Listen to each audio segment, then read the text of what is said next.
Bonjour et bienvenue dans Uppercut by Pastor D.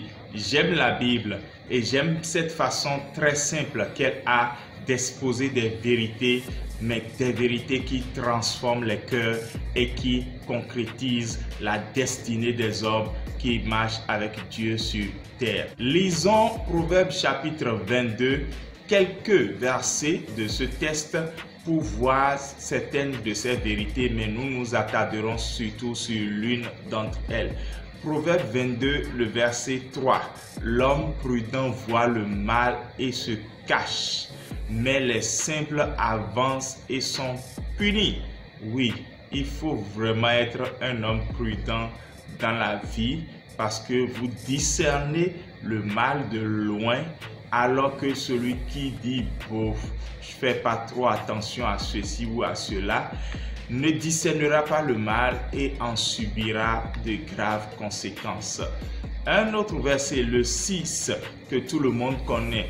Instruis l'enfant selon la voie qu'il doit suivre et quand il sera grand, il ne s'en détournera pas. Je veux faire ici un coucou à Côte, mon ami et partenaire, et il aime beaucoup ce verset-là.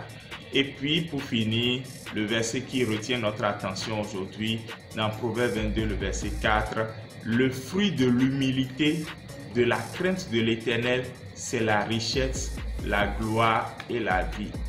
Demandez à quelqu'un, question à 10 000 €. Comment peut-on avoir à la fois richesse, gloire et vie? Il va se creuser la tête fatigué parce qu'il va dire la richesse dépend de, la gloire dépend de, la vie dépend de, mais les trois combinés, comment est-ce possible?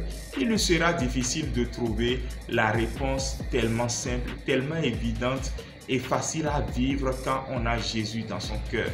Et cette réponse, c'est l'humilité et la crainte de l'Éternel. La Bible dit de façon claire que le fruit que l'humilité produit, c'est la richesse, la gloire et la vie.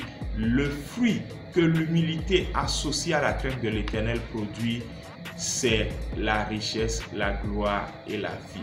J'aimerais que quelqu'un y croie et que quelqu'un qui est sur le point d'abandonner, qui ne veut plus être fidèle avec son Dieu, qui ne veut plus se dire, qui veut abandonner cette valeur de sa vie qu'est l'humilité et la crainte de l'Éternel, que cette personne soit encouragée par le Uppercut de ce matin et revienne à ses valeurs fondamentales, car il y a vraiment un produit pour ça.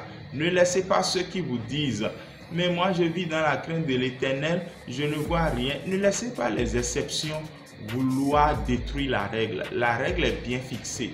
Allons peut-être creuser les exceptions pour voir ce qu'elle cache effectivement.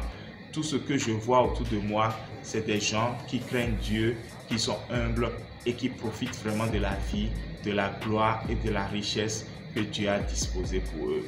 Shalom et à demain.